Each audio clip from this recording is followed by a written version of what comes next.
Bonjour et bienvenue dans le podcast Disparu. La semaine dernière, je vous ai raconté l'histoire de Cécile Valin, disparue en 1997 dans la vallée de la Maurienne, en Savoie. On ne sait pas ce qui lui est arrivé, mais elle n'avait aucune raison de fuguer quelques mois seulement avant de prendre son indépendance. Or, en effectuant mes recherches, j'ai fait le lien avec d'autres disparitions de femmes qui ont eu lieu 10 ans avant la sienne, à quelques kilomètres de là à vol d'oiseau, de l'autre côté de la montagne, dans la ville de Pontcharra. D'ailleurs, je vous le dis tout de suite, trigger warning pour cet épisode, on va parler de meurtre. Et notamment d'un meurtre qui a défrayé la chronique ces dernières années, celui de Marie-Thérèse Bonfanti.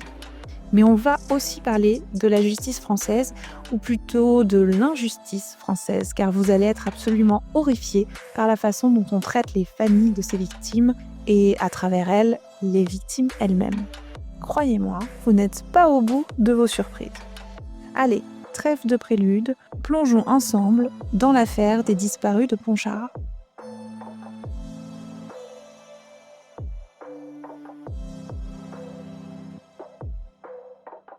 Pontcharra, pour vous situer, c'est à peu près au centre d'un triangle qui aurait pour extrémité Chambéry au nord, Grenoble au sud-ouest et Saint-Jean-de-Maurienne à l'est. La ville, d'un peu plus de 5000 habitants, se trouve en Isère, à la frontière du département savoyard. Elle s'étale en longueur dans la vallée de Grésivaudan, coincée entre deux chaînes de montagnes, le massif de la Chartreuse et le massif de Beldonne. Maintenant que vous avez une meilleure idée de la localisation de la ville, zoomons encore. La voie de chemin de fer traverse la ville de nord au sud, parallèle à l'Isère, la rivière qui coule jusqu'au Rhône. Dans les années 80, la gare de Pontcharra deviendra l'épicentre de ce que les gens du coin appellent le triangle de la mort. Liliane Chevènement a 41 ans. Elle a les cheveux blonds et fins et un sourire impeccable. Il fait beau. Elle est secrétaire dans une petite entreprise de Pontcharra. Le 30 juillet 1981, elle prend sa pause déjeuner et disparaît. Je ne sais pas si elle avait de la famille, des proches dans la région. Toujours est-il que les médias ne s'intéressent pas à l'affaire, pas plus que les gendarmes de la caserne Bayard à Pontcharra. Et en effet, elle n'est retrouvée que 4 mois plus tard, le 5 octobre, alors qu'elle gît à une 50aine de mètres seulement de l'entreprise où elle travaillait et donc de l'endroit où elle avait été vue pour la dernière fois. Son corps, balancé dans un bosquet et à peine caché, en est presque réduit à l'état de squelette. Elle a été étranglée avec un câble électrique. On peut lire ici et là qu'il s'agissait d'un fil de fer, mais je me fie à l'un des membres de l'ARPD, l'association d'assistance et de recherche de personnes disparues, qui s'occupe du dossier et qui est allée sur place. Je peux pas m'empêcher de penser que si l'enquête avait été... que si les gendarmes avaient enquêté, tout simplement, ça aurait peut-être protégé les futures victimes. Le bosquet où elle a été retrouvée est situé à 200 mètres au sud de la gare de Pontcharra, côté ouest des rails. Retenez bien ça, c'est important. Il n'y a quasiment aucune info sur cette affaire, quelques lignes tout au plus dans les journaux de l'époque, mais en recoupant les éléments, j'en ai déduit qu'elle travaillait dans une entreprise de la zone industrielle du Pré-Brun, peut-être l'entreprise Nordia qui fabrique des emballages alimentaires. C'est la seule qui correspond au niveau géographique et en plus elle est implantée là depuis 1979 et les locaux sont les mêmes que sur les photos satellites d'archives de Google Earth de l'époque du meurtre. Après la découverte du corps, les gendarmes sont bien obligés d'enquêter cette fois. Et ils n'ont pas besoin d'aller bien loin. Car un adolescent de 16 ans, déjà connu de leur service, habite face à la gare. Côté ouest donc, du même côté que celui où a été retrouvé le corps de Liliane, 200 mètres au sud. Il s'appelle Yves Chatin. Et il habite avec sa famille dans une imposante bâtisse bourgeoise qui fait l'intersection entre la rue du Renevier et la rue de Pont-Aubanet. Ce n'est plus le cas maintenant, mais à l'époque, il y avait un chemin tranquille qui permettait d'aller de l'entreprise Nordia à ce que tout le monde appelle la maison Chatin. Avant d'interroger l'adolescent, les gendarmes parcourent son dossier et le moins que l'on puisse dire, c'est que son profil est inquiétant. D'ailleurs, certains le connaissent déjà, malgré son jeune âge. Car en 1979, donc 2 ans plus tôt, alors qu'il n'avait que 14 ans, il agresse une femme de 31 ans qui circule à vélo près de la maison Châtain. Il lui saute dessus, quoi, tout simplement. Imaginez le cauchemar. Le truc, c'est que tout le monde connaît la famille dans la ville et la jeune femme préfère aller frapper à la porte de la maison et en discuter avec les parents du garçon plutôt que d'aller à la gendarmerie. Et bon, si elle avait voulu déposer plainte, honnêtement, je suis pas sûre que les gendarmes auraient accepté de prendre la plainte. J'attends que vous me prouviez le contraire en commentaire pour garder un peu espoir. Mais 6 mois plus tard, Yves Châtain la retrouve et la frappe à coups de bâton. Il est donc mis en garde à vue et je ne sais pas s'il avoue, mais en tout cas, il est condamné pour ça. Je ne sais pas non plus s'il a été placé en centre de détention, vu qu'il était mineur, et vu qu'il est libre en 1981, un an et demi plus tard, au moment du meurtre de Liliane Chevènement. Donc justement, suite à la découverte du corps de Liliane, les gendarmes le placent en garde à vue pour l'interroger. Il faut dire qu'entre son passif et la proximité entre le bosquet où a été retrouvé le corps et sa maison, il fait figure de suspect idéal. On est quand même sur une distance de 200 mètres, à l'abri des regards, puisque c'est un petit chemin encadré par des arbres et des buissons que personne ne prend. Et il n'y a même pas besoin de traverser les rails, hein, la maison et le bosquet sont du même côté. On est en 1981. J'ai pas besoin de vous rappeler que l'utilisation de l'ADN est inexistante, même s'il y a bien les empreintes. Et on suppose des contradictions dans le discours d'Yves Châtain, ce gamin de 16 ans, qui a dû s'inventer des excuses pour ne pas être sur les lieux à l'heure de la pause déjeuner de la pauvre Liliane Chevènement. Mais les gendarmes le relâchent et l'enquête n'avance plus. On déclare un non-lieu. L'État français ne cherche plus à savoir qui a tué Liliane Chevènement et laisse donc un meurtrier dans la nature, quel que soit son nom. En avril 1985, Yves Châtain, au volant de son véhicule, poursuit une voiture conduite par une femme seule et l'oblige à s'arrêter. Il se gare derrière elle et s'approche de la portière conducteur, prétextant un problème sur la voiture de la jeune femme.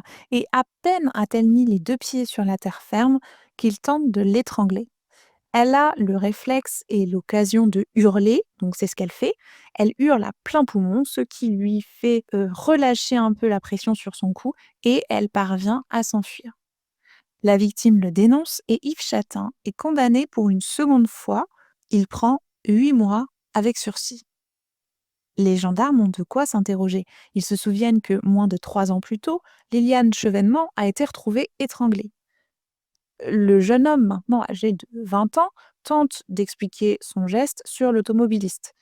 Ce jour-là, j'avais les nerfs en boule, je voulais frapper quelqu'un pour me défouler. Ça donne une idée de ce qu'il se passe dans son cerveau, je trouve. Il se justifie, se dédouane en évoquant une pulsion et n'a pas de regret ni d'empathie pour sa victime. C'est plus fort que lui, c'est comme ça, et puis c'est tout. Ça promet. Donc vous avez retenu, il a écopé d'une amende et de 8 mois avec sursis. Donc clairement, le gars est libre comme l'air. Et les disparitions vont s'enchaîner à Pontcharrat. Enfin, à Pontcharrat. Une sur le pont de la Gâche, à 200 mètres de la maison Châtain, et l'autre juste devant sa maison. Nous sommes le 8 mai 1985, un mois après l'agression de l'automobiliste. Marie-Ange Billou, 19 ans, un visage rond encore enfantin et des cheveux bruns épais, rate son train. Elle devait aller à Chambéry parce qu'elle travaille là-bas à la Maison de la Culture. C'est terrible, la vie se joue souvent à quelques secondes près. Si elle n'avait pas raté son train... Bref, le train part sans elle, alors elle retourne dans la maison familiale pour prévenir. Elle va faire du stop pour aller à Chambéry. Elle embrasse sa petite sœur de 12 ans pour la dernière fois, persuadée de rentrer le soir même. Mais Marie-Ange ne rentrera pas. Elle est vue pour la dernière fois alors qu'elle fait du stop sur le pont de la Gâche à Pontcharrat, à 200 mètres de la gare. Alors là, vous vous dites, ok, c'est bon, les gendarmes vont aller directement chercher Yves Châtain pour le mettre en garde à vue. Mais non. Quand la mère de Marie-Ange les prévient, vu qu'elle a 19 ans, il pense qu'elle est partie volontairement, la fameuse hypothèse de la fugue. Alors que ce n'est pas dans son caractère, et surtout qu'elle a disparu juste à côté de la maison Châtain, juste à côté de l'endroit où a été retrouvé le corps de Liliane Chevènement. Je peux pas croire qu'il ne savait pas. À ce stade, c'est tout simplement ne pas faire son travail. La mère de Marie-Ange sait. Elle sait que ce n'est pas normal, qu'il est arrivé quelque chose à sa fille. Elle n'est pas optimiste, mais elle veut des réponses. Elle explique aujourd'hui encore, secouée par l'émotion, la disparition, c'est pas fait pour une mère, c'est inhumain, la disparition. Pourtant, le temps file et rien ne se passe. Jusqu'au 22 mai 1986, un an après la disparition de sa fille, quand elle va trouver des alliés pour sa lutte, bien contre leur gré. Marie-Thérèse Bonfanti a 25 ans. Avec son mari Thierry, elle a une petite fille et un nouveau-né, un petit garçon âgé de 6 mois. Le jeudi 22 mai 1986, Marie-Thérèse est au travail. Un travail qui bouge puisqu'elle distribue des journaux gratuits à Pontcharra et dans les environs. Elle utilise sa voiture pour ça et stocke les piles de journaux dans son coffre. Il est 15h30 quand elle gare sa voiture près de la gare de Pontcharra, juste devant la maison Châtain. Yves Châtain vit maintenant seul, il a des locataires dans les chambres de la grande bâtisse. Puis Marie-Thérèse disparaît. En fin de journée, Thierry, son mari, passe dans la rue du Pont-Aubanet parce qu'à l'époque, c'était une rue très passante. On pouvait traverser la voie ferrée et il y avait des barrières, mais maintenant, c'est fermé. Donc, c'est une voie à sens unique et le passage sous les rails se fait maintenant par un petit tunnel plus au sud de la ville. Donc, Thierry, il passe, comme d'habitude, il rentre du travail et il aperçoit la voiture de sa femme garée devant la fameuse maison Châtain dans une petite rue perpendiculaire. Alors, il s'arrête et, en approchant, trouve la scène un peu étrange. Les portières sont ouvertes, le coffre aussi, les clés sont sur le contact et le sac à main de Marie-Thérèse est sur le siège passager. Mais elle n'est pas là. Au même moment, une Datsun bleue se gare devant la maison Châtain face à celle abandonnée de Marie-Thérèse. Un homme en descend. Grand, costaud, quelques cheveux sur la tête et le regard froid. C'est Yves Châtain, 21 ans. Thierry, toujours en train d'essayer de comprendre pourquoi la voiture est ouverte alors que Marie-Thérèse n'est pas à proximité, est dérangé par le regard de celui dont il ne connaît pas encore le nom, qui le fixe longuement, sans un mot, sans un sourire. Puis Yves Châtain passe le petit portail en fer forgé, rentre dans sa cour et s'engouffre dans la maison. Thierry sent que le gars est louche, mais à ce moment-là, il n'a pas encore réalisé que sa femme avait disparu. Disparu. Il y a tellement peu de chances que ça arrive à ta famille que quand c'est le cas, je pense qu'il y a un moment de déni qui, quelle qu'en soit la durée, est assez intense. Alors Thierry remonte dans son véhicule et se dit que sa femme, elle est peut-être rentrée à la maison. Mais non, personne. Et leurs 2 enfants, comme d'habitude, attendent chez la nourrice que leur mère vienne les chercher. Cette fois, les gendarmes réagissent. Marie-Thérèse est une mère, avec un enfant en bas âge. Elle n'avait aucune raison de partir. Je me suis fait une remarque en écrivant mon script. Vous trouvez pas qu'on se bouge plus vite quand il s'agit d'une mère? Comme si ça lui donnait une autre valeur. Je comprends, hein, le fait de penser aux enfants, ça rajoute de l'horreur, mais dans ces affaires-là, traitées par la même gendarmerie à quelques années d'intervalle, la différence de traitement entre les 3 disparitions me paraît flagrante. Mais attendez, vous allez voir que le soudain élan des autorités ne va pas durer. Donc dès le soir même et toute la journée du lendemain, les gendarmes font du porte-à-porte et fouillent les environs avec des chiens. J'imagine qu'ils parcourent le petit chemin de la maison Châtain à l'endroit où a été retrouvé le corps de Liliane Chevènement 5 ans plus tôt. Ils sondent même quelques plans d'eau. Mais les moyens ne sont pas les mêmes qu'aujourd'hui et bien sûr l'idéal aurait été de retrouver un corps, son corps, mais non. Cette fois, les médias sont intéressés. Des journalistes frappent même à la porte d'Yves Châtain, dont le nom commence à circuler, même si, incroyable, il a tellement réussi à se préserver qu'aujourd'hui encore, il est impossible de trouver de photos où on voit vraiment son visage. Cette fois, il est placé en garde à vue. Elle dure 13 heures. Il est longuement entendu, donne son emploi du temps, affirme qu'il n'a pas vu Marie-Thérèse, et le gars est tellement sûr de lui que les enquêteurs ne trouvent pas d'éléments suffisants pour prolonger sa garde à vue ou l'inculper. Yves Chatin est donc relâché. L'enquête piétine. Thierry et ses beaux-parents se rendent régulièrement à la gendarmerie, mais les réactions des militaires sont toujours les mêmes. Bref, la famille a l'impression, disons-le clairement, de les faire chier quand ils vont au commissariat. Ça les révolte. Après tout, on doit justice à la disparue et on leur doit justice à eux aussi. Certains gendarmes pensent sans doute qu'Yves Chatin a quelque chose à voir avec cette disparition, mais comment le prouver?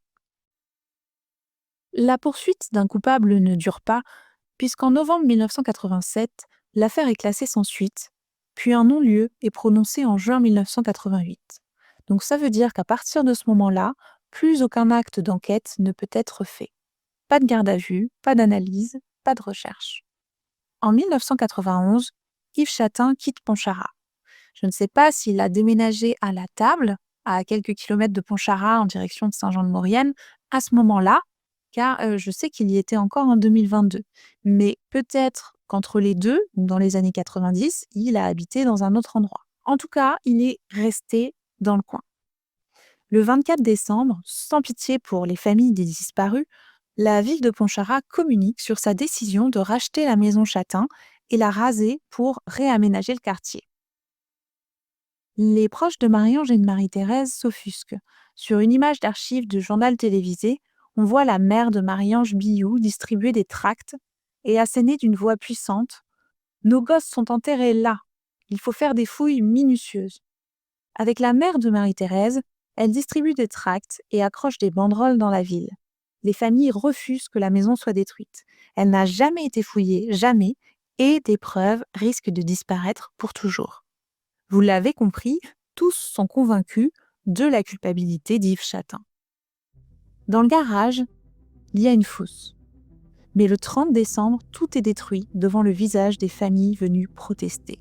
C'est comme si on leur arrachait leur enfant, leur mère, leur femme, une seconde fois.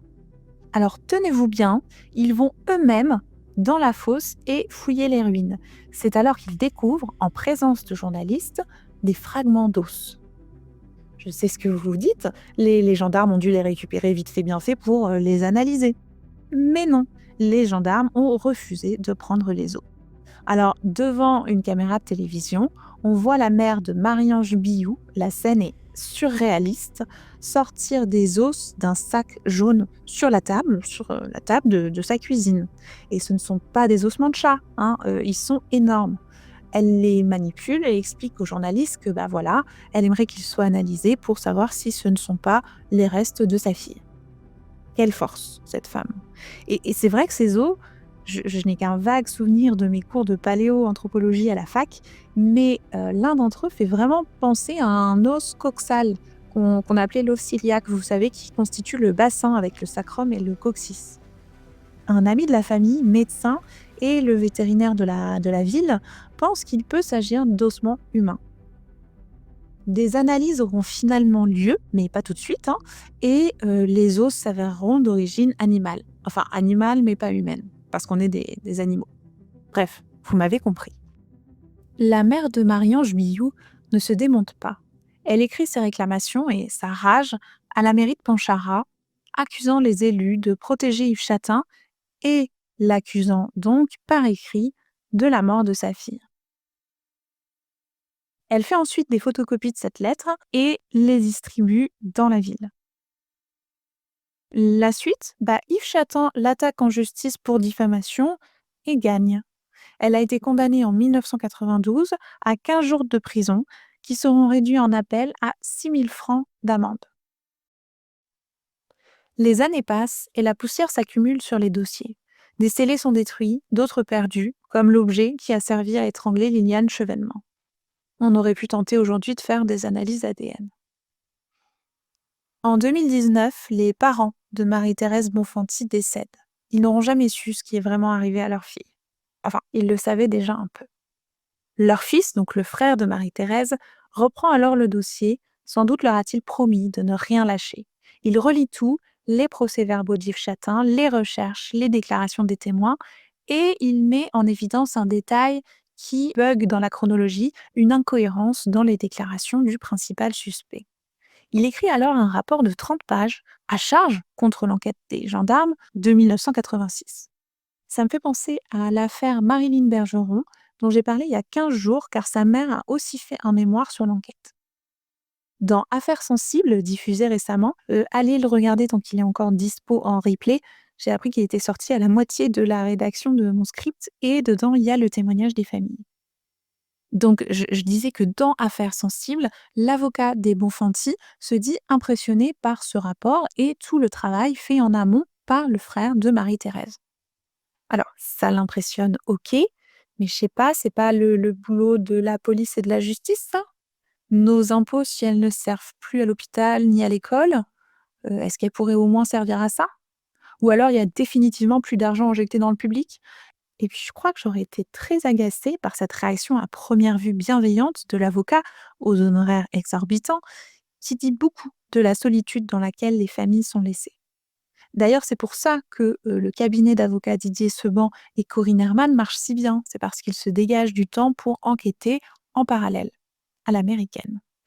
Bref, il n'empêche que ce rapport convainc le procureur de Grenoble qui accepte la demande de la famille Bonfanti, c'est-à-dire la réouverture de l'enquête. Et enfin, les enquêteurs vont pouvoir réinterroger Yves Chatin, qui a maintenant 56 ans. Le dossier est cette fois maîtrisé de A à Z par ceux qui vont faire l'audition. Les spécialistes du comportement sont même placés derrière des vitres sans teint. Il y a cette fois la volonté d'obtenir des aveux et surtout, la vérité. Des réponses pour la famille. Et des restes, un corps, des os à enterrer au cimetière pour que les proches de Marie-Thérèse puissent se recueillir sur une tombe, se recueillir quelque part. En début de journée, le 8 mai 2022, Yves Chatin est interpellé. Les enquêteurs le cuisinent. Impossible qu'il n'ait pas vu Marie-Thérèse ce jour-là, impossible qu'il n'ait pas vu sa voiture à 15h30 alors que des témoins l'ont vue. En plus, à 15h30, deux témoins, deux employés de la gare, entendent un long cri horrifié et dégressif. L'horloge sur les quais leur permet d'être sûrs de l'heure. C'était bien à 15h30. Les enquêteurs font comprendre au suspect que même sans aveu, il est déjà confondu. Marie-Thérèse n'a pas pu se volatiliser. Finalement, quand on y réfléchit, les arguments ne sont pas si différents des arguments avancés par les gendarmes 3 décennies plus tôt. Mais cette fois, ils ne le lâchent pas. Après de longues heures d'interrogatoire et une soirée bien entamée, il craque enfin. Il raconte avoir vu, ce jeudi 22 mai 1986, Marie-Thérèse se garer devant chez lui. Mais elle se serait mal garée. Alors il l'aurait insultée et il y aurait eu ce qu'il appelle une dispute. Puis il l'étrangle et charge son corps dans le coffre de sa voiture à l'arrière de la maison, à l'abri des regards. Cette dispute, nous ne saurons jamais si elle a vraiment eu lieu. Ce qui est absolument dégueulasse, c'est que dans sa version, tout commence par le fait qu'elle se soit mal garée. Mais c'est une excuse. Marie-Thérèse était condamnée dès l'instant où il l'a vue ce jour-là. Ça me fait penser aux pédophiles qui se défendent en répétant qu'ils ont été allumés par un enfant de 5 ans. Les proches de Marie-Thérèse sont prévenus. Ils ont la réponse, enfin, des réponses. Et leurs premières pensées sont absolument terribles. Thierry est confortée dans le fait qu'elle n'a pas abandonné sa famille, que ce n'était pas volontaire, et sa fille soulagée. Elle dit « La famille, en fait, on n'était pas fous, hein. » Dans leurs mots, on sent à quel point ils ont été méprisés pendant 36 ans. Yves Chatin donne ensuite une zone approximative sur une carte. Là, il l'a jetée dans un ravin à partir d'une petite route qui traverse la forêt à 5 km de la maison de Chatin.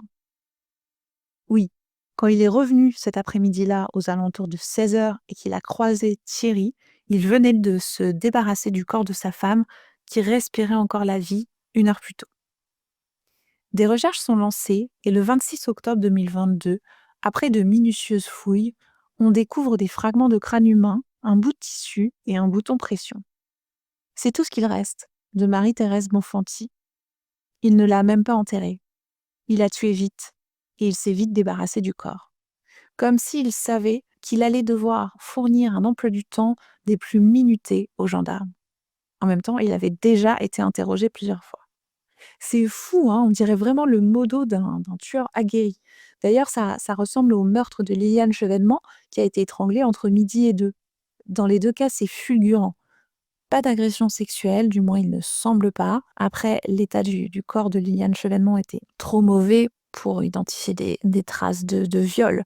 Après, je lis pas mal en ce moment sur les tueurs en série parce que bon, j'écris quelque chose, un manuscrit sur une affaire peu connue et les psychiatres s'entendent pour dire que même quand il n'y a pas d'agression sexuelle ou de viol, même si c'est poignardé ou étranglé, en fait, si la victime correspond toujours à l'objet de désir de l'individu, souvent une femme jeune, le fait de tuer est sexuel pour eux. Ça leur donne du plaisir de cet ordre, le contrôle absolu, le droit de vie ou de mort, qu'ils réutiliseront plus tard dans leurs fantasmes. Bref, tout ça pour dire qu'ils ne sont pas moins pervers. Le lendemain des aveux d'Yves Chatin, la sœur de Marie-Ange Billou engage l'avocat des Bonfanti qui demande l'ouverture d'une information judiciaire. Ils sont persuadés que le fait d'avoir résolu l'affaire Bonfanti va permettre aux enquêteurs de se replonger dans les autres affaires. Mais attendez, le pire est à venir. Car si vous ne le saviez pas, en France, les crimes étaient prescrits au bout de 10 ans avant 2017 et depuis 2017, c'est passé à 20 ans. Ce qui signifie que si vous avez tué quelqu'un avant 2017 et que vous avouez 10 ans plus tard, donc même si vous avouez, même si vous permettez la localisation du corps, vous ne pouvez pas être poursuivi.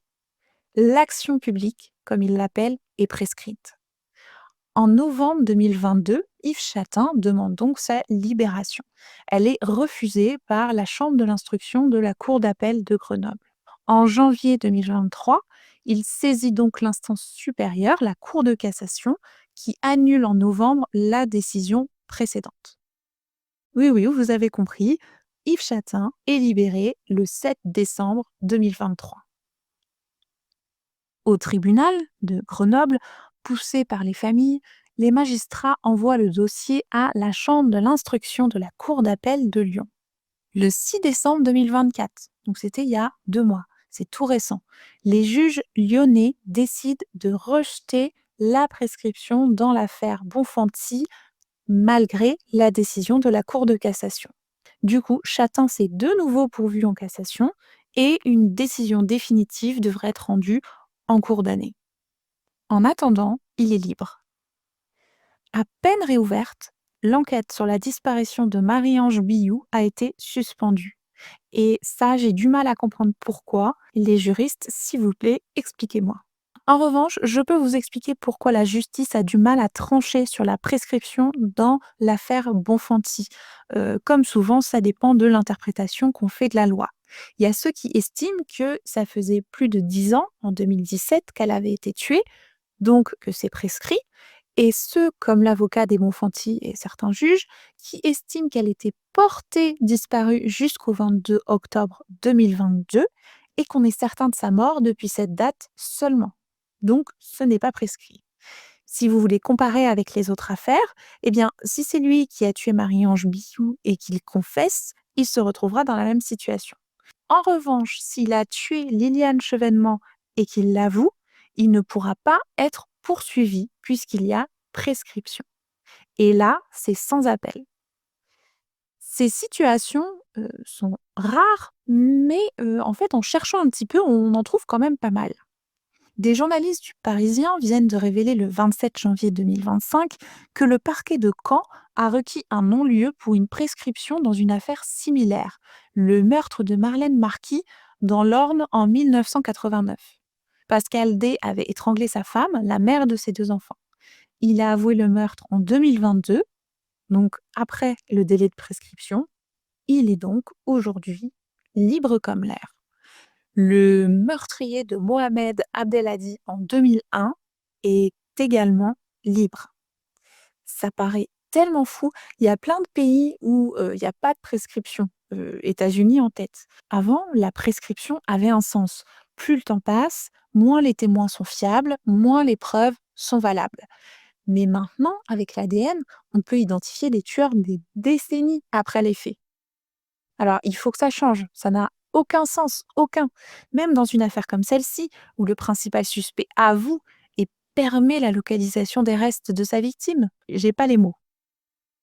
Yves Chatin habite maintenant à quelques kilomètres des enfants de Marie-Thérèse Bonfanti qui n'ont qu'une hantise, le croiser en allant faire les courses ou en allant chercher les petits à l'école. D'autres disparitions ont eu lieu dans cette région dans les années 80, notamment celle de 2 autostoppeuses belges, cousines, Marie-Agnès Cordonnier et Françoise Bruyère. Elles auraient été vues pour la dernière fois à Aix-les-Bains le 22 août 1984. Ce n'est pas très loin de Pontcharra, juste après Chambéry. La même année, on a retrouvé le corps d'une femme, Boutaina Yacoubi, à Éton, en Savoie, à 30 km de Pontcharra. Elle a été étranglée, mais ne présente aucune trace de violence sexuelle. Et dans les années 90, Cécile Valin a disparu à Saint-Jean-de-Maurienne, à moins d'1 heure de route. C'est la route qui permet de rejoindre Modane, puis Turin. Une route que connaissent parfaitement les chauffeurs routiers, métier qu'exerçait le principal suspect dans l'affaire des disparus de Pontcharra. Voilà, c'est fini pour aujourd'hui. Merci à vous de m'avoir écouté jusqu'au bout. J'espère que justice sera rendue aux victimes et à leurs familles. Ce sentiment d'abandon et de mépris, comme si perdre quelqu'un dans ces conditions n'était pas suffisant. Comme quoi, la justice n'est pas toujours juste. Merci encore, et quant à moi, je vous dis à bientôt pour un nouvel épisode du podcast Disparu.